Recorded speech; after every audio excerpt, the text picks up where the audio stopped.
What is a cartel? Have you ever wondered how some companies manage to keep prices high and competition low? This brings us to the concept of a cartel. A cartel is a group of independent producers or market participants who decide to work together instead of competing. They agree to control prices, limit production, and divide markets among themselves. This collusion aims to increase their profits and dominate the market. Now, how does this work in practice? Cartels restrict supply, fix prices, or coordinate bids. This behavior reduces competition, which can lead to higher prices and fewer choices for consumers. It is important to note that cartels are not the same as monopolies. A monopoly is when a single entity controls an entire market.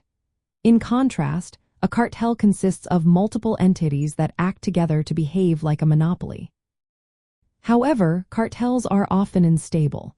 Members have strong incentives to cheat by secretly lowering prices or increasing output to capture more market share. This can lead to the collapse of the cartel over time. From a libertarian perspective, cartels are problematic because they distort free market competition.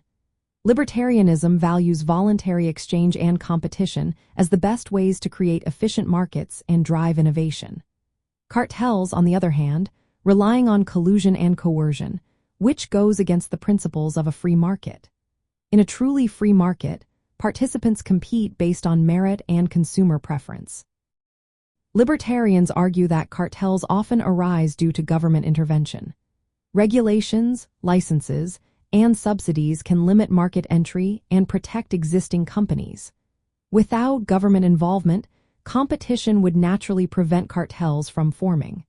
New competitors would enter the market, technological advancements would disrupt fixed prices, and consumers would seek better options.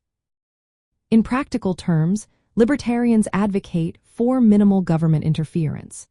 They believe that allowing markets to self-correct can dismantle cartels. While they support strong enforcement against government-backed monopolies or cartels, they are cautious about broad regulations that might create barriers to entry.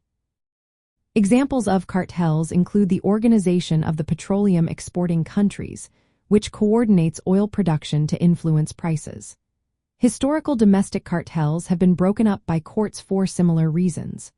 Drug cartels, while illegal and violent, also show how prohibition policies can empower cartel-like groups by limiting legal competition.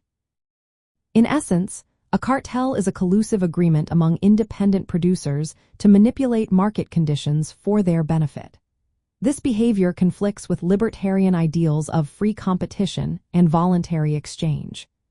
Libertarians contend that true free markets, free from government-imposed barriers, discourage cartel formation and promote consumer welfare.